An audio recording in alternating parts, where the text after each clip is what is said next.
Hey movie lovers, welcome to the channel movie definer. आज हम देखने जा रहे हैं 2003 की एक ब्लॉकबस्टर मूवी जिसका नाम है pirates of the Caribbean the curse of the black pearl के एक्सप्लेनेशन को। ये एक एक्शन एडवेंचर फैंटेसी मूवी है जिसकी IMDb रेटिंग है 8.1 आउट ऑफ 10। तो चलिए एक्सप्लेनेशन स्टार्ट करते हैं। मूवी की स्टार्टिंग एक छोटी सी लड़की को दिखाते हुए होती है जो कि एक जहाज़ पर होती है। वो समंदर को देखते हुए पायरेट्स यानी समुद्री लुटेरों का गाना गुनगुना ही रही होती है कि तभी वहाँ गिब्स नाम के एक आदमी आकर उसे वो गाना गाने से रोकता है। वो कहता है समंदर के बीच ऐसा गाना गाना एक बुरा शगुन होता है। एक्चुअली ये दौर 18th सेंचुरी का होता है और इस डॉन्टलेस नाम के जहाज़ पर गवर्नर वेदरबाय सॉन, उनकी बेटी एलिजाबेथ, वो छोटी लड़की, लेफ्टिनेंट नॉरिंगटन और उनकी टीम सफ़र कर रहे थे। वो थोड़ा आगे बढ़े ही होते हैं कि जैसा उस गिब्स नाम के आदमी ने वार्निंग दी थी, उन्हें एक डिस्ट्रॉयड शिप मिलता है। कुछ अनुमान लगाते हैं कि उस शिप पर शायद बारूद होगा जिसके एक्सप्लोजन से ऐसा हुआ, लेकिन कुछ लोगों का, जिनमें गिब्स भी शामिल था, उनका मानना था कि ये ज़रूर पायरेट्स का काम होगा। नॉरिंगटन की टीम के कुछ लोग उतरते हैं देखने के लिए कोई बचा है कि नहीं। उन्हें उस शिप के मलबे से एक छोटा लड़का मिलता है जो कि एलिजाबेथ की उम्र का ही होगा। एलिजाबेथ जब उस लड़के को देखने जाती है तो उसे उसके गले से एक लॉकेट मिलता है जिस पर पायरेट्स का निशान बना होता है। वो उस लड़के के गले से वो लॉकेट निकाल लेती है और जब वो ऐसा कर रही होती है तो वो लड़का होश में आता है कुछ देर के लिए और अपना नाम विल टर्नर बताता है एलिजाबेथ को। एलिजाबेथ वो लॉकेट उससे लेकर अपने पास छुपा लेती है। वो ऐसा इसलिए करती है क्योंकि पायरेट्स या उससे जुड़े किसी भी लोग को फांसी की सज़ा दी जाती है।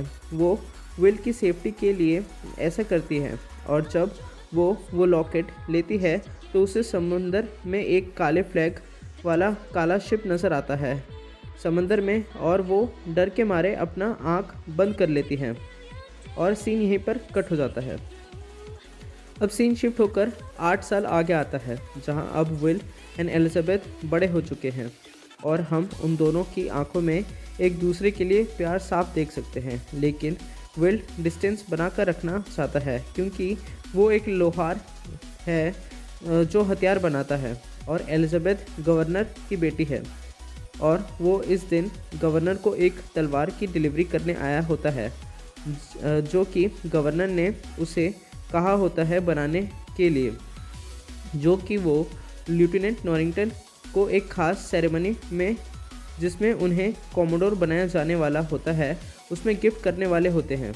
यहाँ गवर्नर ये भी चाहते थे कि उनकी बेटी एलिजाबेथ की शादी नॉरिंगटन से हो जाए, इसलिए वो एलिजाबेथ को भी खास तरह से तैयार करते हैं सेरेमनी के लिए। यहाँ पोर्ट रॉयल जमैका में लेफ्टिनेंट नॉरिंगटन को कॉमोडोर बनाया जाता है। सेरेमनी के बाद पोर्ट कार्ल्स पर वो एलिजाबेथ को शादी के लिए प्रपोज करते हैं, लेकिन यहाँ एक एक्सीडेंट हो जाता है। एलिजाबेथ का कोर्सेट जो उसके फादर उसके लिए स्पेशली इस दिन के लिए लाए थे वो इतना टाइट होता है कि वो बेहोश हो जाती है और फोर्ट के ऊपर से नीचे समंदर में पानी में गिर जाती है। जैसे ही वो पानी में गिरती है तो वो मैंडलिन जो उसे विल के पास से मिला था, जो उसने गले में पहन रखा होता है, वो एक अजीब से पल्स देने लगता है। यहाँ पोर्ट रॉयल में 2 शिप्स हैं रॉयल नेवी के अंडर। एक का नाम है द डॉन्टलेस और दूसरे का नाम है the interceptor. The interceptor navy की सबसे तेज़ जहाज़ है जिससे तेज़ सिर्फ एक शिप है जो कि है द कर्स्ड ब्लैक पर्ल। वो एक ऐसा शिप है जिसके सेल काले होते हैं और जिसका कैप्टन एक ऐसा इंसान है जिसे हेल ने भी वापस भेज दिया है। कैप्टन जैक स्पैरो जो कि पोर्ट रॉयल आया था अपनी एक छोटी सी टूटी हुई कश्ती में, वो पहले से ही इंटरसेप्टर जहाज़ का इंस्पेक्शन कर रहा था। एलिजाबेथ को जैसे ही वो पानी में गिरते देखता है वैसे ही वो तुरंत पानी में कूदकर उसकी जान बचाता है। जैक ने जब एलिजाबेथ को पानी से निकाला तो वो उसके गले में वो गोल्ड मैंडलिन देखता है। यहाँ कॉमोडोर नॉरिंगटन जब जैक को एलिजाबेथ की जान बचाने के लिए शुक्रिया अदा करते हुए हैंडशेक करते हैं तो जैक के हाथ पर बने टैटू से उसे पता चलता है कि वो कैप्टन जैक स्पैरो है एंड वो एक समुद्री लुटेरा है। यहाँ 2 ऑफिसर्स भी होते हैं जिसकी मुलाकात जैक से पहले हो गई थी। वो बताते हैं कि जैक यहाँ पर जहाज़ चुराने चाहता था तो उसे गिरफ्तार करने लगते हैं, लेकिन यहाँ एलिजाबेथ बीच में आ जाती है और जैक उसका कवर लेकर मौके का फ़ायदा उठाकर वहाँ से भाग जाता है। यहाँ जैक छुपते छुपाते एक शॉप में पहुँचता है जहाँ तलवार बनाए जाते हैं। विल जो अब एक ब्लैकस्मिथ लोहार बन चुका होता है, वो उसी शॉप में तलवार बनाया करता है और जब जैक वहाँ पर लगे एक मशीन से अपने हाथ पर बंधे गए चेन्स को काटता है तो तभी वहाँ विल आ जाता है और उन दोनों की लड़ाई हो जाती है जो काफ़ी देर तक चलती है, जिससे वहाँ पर सिपाही आ जाते हैं और उस शॉप के ओनर की हेल्प से वो जैक को पकड़ लेते हैं और उसे जेल में कैद कर लिया जाता है। जब रात होती है तब पोर्ट रॉयल पर ब्लैक पर्ल का हमला हो जाता है। ये वही शिप होती है जो एलिजाबेथ ने सालों पहले देखी थी जब उसे वो विल का मैंडलिन मिला था और अब ब्लैक पर्ल जहाज़ के पायरेट्स उसी मैंडलिन की तलाश में हैं। ब्लैक पर्ल जहाज़ कैनन फायर करता है पोर्ट रॉयल पर, जिससे पोर्ट बर्बाद हो जाता है और फिर पायरेट्स टाउन में एंटर होते हैं जहां पूरा शहर में भगदड़ मची पड़ी है। यहां पायरेट्स एलिजाबेथ के मेंशन तक पहुंच जाते हैं जहां एलिजाबेथ छिपी हुई होती है, जिसके गले में अब भी वो मैंडलिन होता है। और जब वो पायरेट्स एलिजाबेथ को मारने के लिए आगे बढ़ते हैं तो एलिजाबेथ उस सिचुएशन को बहुत समझदारी से हैंडल करती है।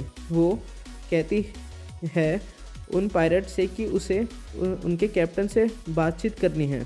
एक्चुअली पायरेट्स के बीच एक ऐसा नियम भी होता है, जब कोई पायरेट्स उनसे बातचीत करने को मांगता है तो उसे टेम्पररी प्रोटेक्शन मिल जाती है और उसे कैप्टन के सामने नेगोशिएशन करने के लिए ले जाया जाता है बिना किसी अटैक के। एलिजाबेथ को भी यहाँ पर वो पायरेट्स उनके कैप्टन बारबोसा के सामने ले जाते हैं और बातचीत के दौरान एलिजाबेथ अपना मैंडलिन बारबोसा को देने का वादा करती है जिसके उन पायरेट्स को ज़रूरत थी और वो उसका बदले बारबोसा यानी उस कैप्टन से पोर्ट रॉयल पर फायरिंग रोकने की बात करती है। यहाँ जब बारबोसा एलिजाबेथ से उसका पूरा नाम पूछता है तो एलिजाबेथ अपनी आइडेंटिटी को छुपाने के लिए एलिजाबेथ टर्नर बताती है, क्योंकि विल भी अपने नाम के आगे टर्नर लगाता है और उसे वो मैंडलिन उसी से मिला था। सो वो अपना नाम एलिजाबेथ सॉन ना बताकर एलिजाबेथ टर्नर बताती है और जैसे ही बारबोसा टर्नर नाम सुनता है वो वैसे एलिजाबेथ को अपने साथ ले जाने का फैसला करता है और उसे किडनैप कर लेता है। वो क्यों, वो हमें आगे पता चलेगा। रात के दौरान कैप्टन बारबोसा एलिजाबेथ को बताता है उस मैंडलिन की कहानी। वो बताता है कि मैंडलिन एक 882 एस्टेक गोल्ड पीसेस का हिस्सा था जो कि एक स्टोन चेस्ट में छुपा हुआ था। एक्चुअली वो सारे गोल्ड पीसेस कॉर्टस को घूस देने के लिए इस्तेमाल किए गए थे ताकि वो अपना खून खराबा को रोके, लेकिन कॉर्टस को ये सारा गोल्ड मिलने के बाद भी उसने अपने खून खराबे को नहीं रोका और उसके इसी लालच के कारण हीदन गॉड्स ने उस सोने पर कर्ज लगा दिया कि जो भी इंसान इस गोल्ड का एक भी पीस खर्च करेगा उसे अनंत काल तक सज़ा मिलेगी। बारबोसा और उनकी क्रू को ये ट्रेजर इस्ला दे मुर्ता पर पाया था, लेकिन जब उन्होंने उन गोल्ड कॉइन्स को खर्च कर दिया उसके बाद उन्हें एहसास हुआ कि उन्हें कुछ भी महसूस नहीं होता, ना उन्हें खाने का कोई स्वाद आता था, ना कुछ पीने से उनकी प्यास बुझती थी और तो और उन लोगों का शरीर चांदनी में स्केलेटन्स में बदल जाता था। वो अनडेड इमॉर्टल्स में बदल चुके थे। उन पर वो कर्ज लग चुका था और उसी कर्ज से उन्हें मुक्ति होने के लिए उन्हें उस खजाने का हर एक सिक्का जो उन्होंने खर्च किया है उस पर अपना खून लगाकर उसी जगह पर वापस करना होगा। और जब बारबोसा को ये बात पता चलती है कि बूटस्ट्रैप बिल टर्नर, जो कि उन्हीं का एक पायरेट साथी था जिसने उनके साथ मिलकर उस श्रापित खजाने को लूटा था, उसने उस खजाने से चुराया एक सिक्का अपने बच्चे को भेजा था, तो इसी बात से नाराज़ होकर बारबोसा ने बूटस्ट्रैप को समंदर के नीचे भेज दिया। और अब जब एलिजाबेथ ने अपना नाम एलिजाबेथ टर्नर बताया होता है, तो बारबोसा को लगता है कि एलिजाबेथ बूटस्ट्रैप बिल टर्नर की बेटी है, जिसके कारण वो प्लान बनाता है कि वो एलिजाबेथ को खून इस्तेमाल करके वो कर्ज को ख़त्म करेगा। यहाँ हमें सुबह के वक्त पोर्ट रॉयल जमैका का सीन दिखाया जाता है, जहाँ विल नॉरिंगटन से एलिजाबेथ को ढूंढने की बात करता है, क्योंकि रात के वक्त उसने पायरेट्स को एलिजाबेथ को अगवा करते हुए देख लिया था, लेकिन एक पायरेट के हमले से बेहोश होने के कारण वो उस वक्त कुछ नहीं कर पाया। विल सुझाव देता है कि उन्हें जैक स्पैरो की मदद लेनी चाहिए, क्योंकि वो भी एक पायरेट है, लेकिन नॉरिंगटन को पायरेट्स से सख्त नफरत है। वो उससे डील करने से साफ मना कर देता है, लेकिन विल को ये बात ठीक नहीं लगती। एलिजाबेथ को कुछ हो ना जाए, इस डर से वो जैक के पास पहुंच जाता है जहां वो कैद था। वो जैक को सारे सिचुएशन बताते हुए उससे मदद मांगता है और बदले में उसे कैद से आज़ाद करने की बात करता है। यहाँ जब उनकी बातचीत के दौरान जैक को ये बात पता चलती है कि विल का पूरा नाम एक्चुअल में विल टर्नर है और वो बूटस्ट्रैप बिल टर्नर का बेटा है, तो वो उसे ब्लैक पर्ल तक ले जाने और एलिजाबेथ को बचाने की बात मान जाता है। जैक को पता होता है कि ब्लैक पर्ल इस्ला दे मुर्ता पर रुकता है। वहाँ तक जाने के लिए जैक और विल एक प्लान बनाते हैं, जिसमें वो इंटरसेप्टर जहाज़ को चुराएंगे, क्योंकि वो जहाज़ छोटा था और उसे 2 लोग चला सकते थे। इसलिए वो प्लान बनाते हैं कि वो नॉरिंगटन को डिस्ट्रैक्ट करेंगे, जो कि इंटरसेप्टर जहाज़ पर होता है। तो वो डॉन्टलेस जहाज़ पर जाकर उस पर कब्जा कर लेता है, लेकिन इस बड़े डॉन्टलेस जहाज़ को 2 लोग हैंडल नहीं कर सकते, तो वो बस प्रिटेंड करते हैं कि वो जहाज़ चुराने की कोशिश कर रहे हैं। और जब नॉरिंगटन अपना इंटरसेप्टर जहाज़ लेकर डॉन्टलेस के पास आता है और उनके सारे सिपाही डॉन्टलेस पर चढ़कर जैक और विल को ढूंढने लगते हैं, तो जैक और विल अपना प्लान के मुताबिक इंटरसेप्टर पर आ जाते हैं और उसे चुराकर वहां से भाग जाते हैं। नॉरिंगटन बस खड़े खड़े देखता ही रह जाता है, क्योंकि जैक ने डॉन्टलेस जहाज़ को ख़राब कर दिया होता है। सफ़र के बीच में विल जैक से अपने पिता के बारे में पूछता है। जैक उसे बताता है कि उसके पिता बूटस्ट्रैप बिल एक पायरेट थे, जिस पर पहले तो विल नामंजूरी दिखाता है, लेकिन जैक से थोड़ी सी झड़प के बाद वो बात मान जाता है। वो पहले टोटोगा जाते हैं जैक के एक पुराने दोस्त जोस्मी गिब्स से मिलने, ताकि जैक अपने लिए एक क्रू इकट्ठा कर सके। गिब्स पहले तो ये बात नहीं मानता, लेकिन जब उसे पता चलता है कि विल बूटस्ट्रैप बिल टर्नर का इकलौता जीवित बच्चा है, तो वो जैक के लिए क्रू इकट्ठा करने के लिए मान जाता है। जैक अपना क्रू मेंबर्स को सिलेक्ट करने के बाद वहाँ से इस्ला दे मुर्ता के लिए निकल पड़ते हैं। रास्ते में गिब्स विल को ये भी बताता है कि जैक एक्चुअल में पहले ब्लैक पर्ल का कैप्टन था, लेकिन बारबोसा ने उसे धोखा दिया और जैक को एक सुनसान आइलैंड पर अकेला मरने के लिए छोड़ दिया। उसे सिर्फ एक पिस्टल दिया गया था, जिसमें सिर्फ एक ही गोली थी, जिससे या तो वो शिकार कर सकता था या फिर काफ़ी टाइम तक खाना पानी ना मिलने पर खुद को मार सकता था। लेकिन जैक उस आइलैंड से बच निकला। उसने सी टर्टल्स को रोप से जोड़कर एक राफ्ट बनाया और वहाँ से बच निकला। गिब्स उसे बताता है कि जैक ने वो बुलेट आज भी बारबोसा के लिए बचा कर रखा है।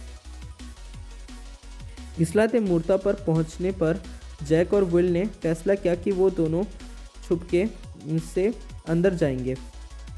यहाँ बारबोसा भी एलिजाबेथ को लेकर यहाँ पहुँच चुका था, जहाँ वो एलिजाबेथ के ब्लड को टर्नर का ब्लड समझकर यूज़ करता है उस कॉइन में लगाकर, और उस कॉइन को वापस कॉर्टेस के खजाने में डालकर वो श्राप को ख़त्म करने की कोशिश करता है, लेकिन वो खून टर्नर का खून ना होने के कारण वो कामयाब नहीं होता और उसका श्राप नहीं उतरता। बारबोसा का सब्र अब टूट चुका होता है। वो गुस्से से पागल हो जाता है एलिजाबेथ पर, क्योंकि इन पायरेट्स ने 10 साल तक इस कर्ज को झेला है और 10 साल तक वो इस कर्ज से मुक्त होने की कोशिश करते हैं। और अब जब ये फाइनल मौका आया तो एलिजाबेथ ने अपना गलत नाम बताकर उसे धोखा दिया। बारबोसा एलिजाबेथ से असली बिल टर्नर बच्चा कौन है पूछता है। एलिजाबेथ, जो कि विल से प्यार करती है और उसे मुसीबत में नहीं डालना चाहती थी, वो उसे उसके बारे में बताने से मना कर देती है। तो बारबोसा उसे मारकर नीचे गिरा देता है। यहाँ पायरेट्स में झड़प लग जाती है और इसी मौके का फ़ायदा उठाकर वहाँ छुपा हुआ विल एलिजाबेथ और उस मैंडलिन को लेकर इंटरसेप्टर जहाज़ पर भाग जाता है। जैक को बारबोसा के लोग कैप्चर कर लेते हैं और उसे मारने ही वाले होते हैं कि जैक बताता है कि उसे असली टर्नर के बच्चे का पता है।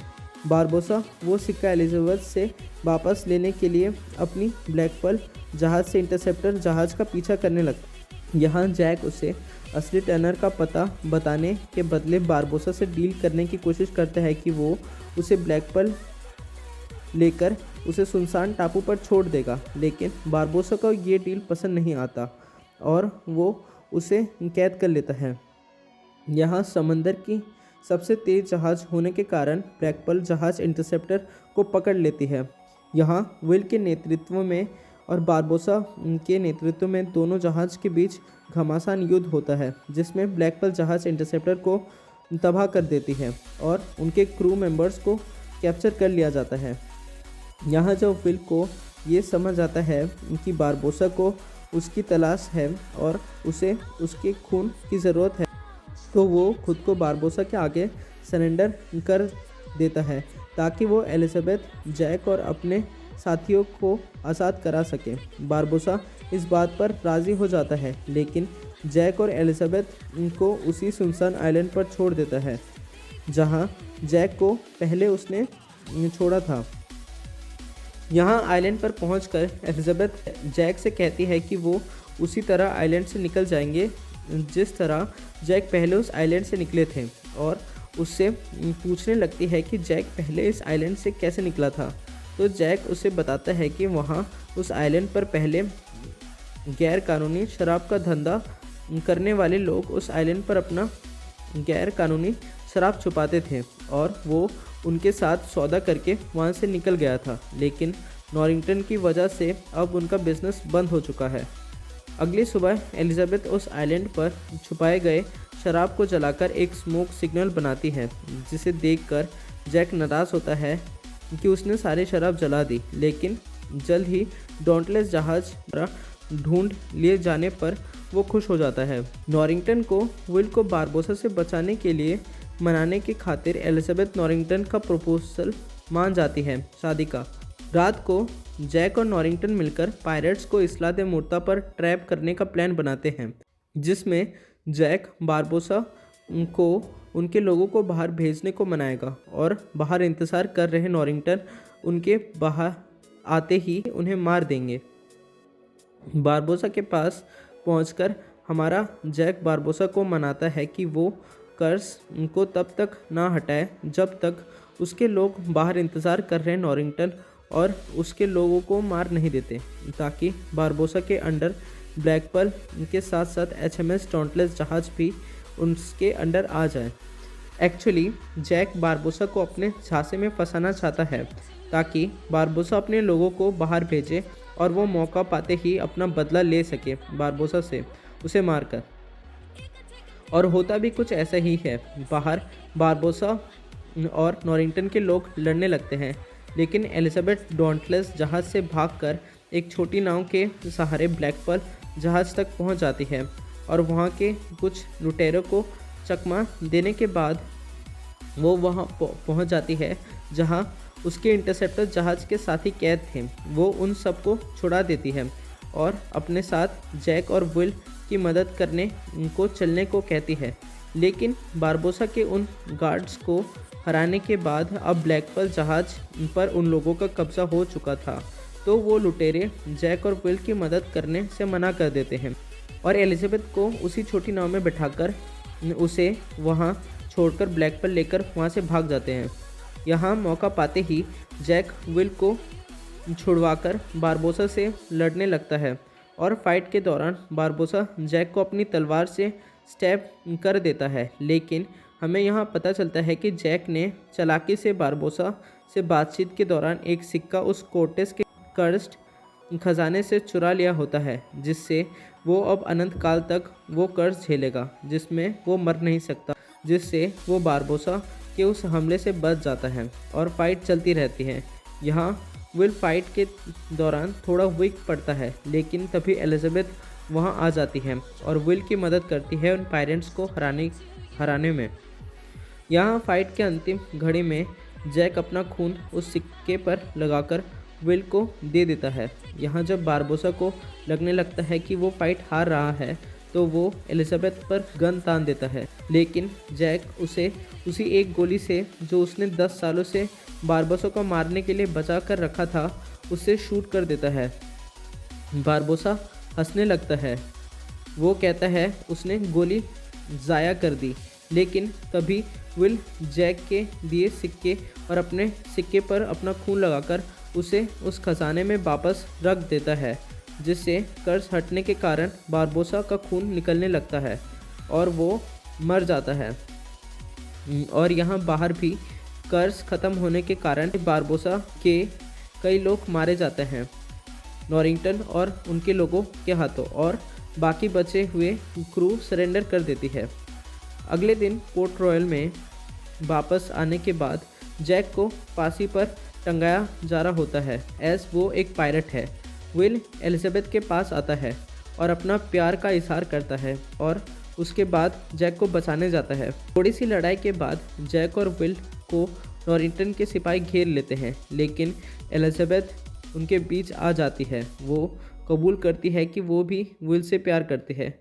नॉरिंगटन भी इस बात को समझकर अपने सिपाहियों से स्टैंड डाउन करने को कहता है कि तभी जैक स्पैरो को इमारत पर अपने एक साथी का पैरट नज़र आता है।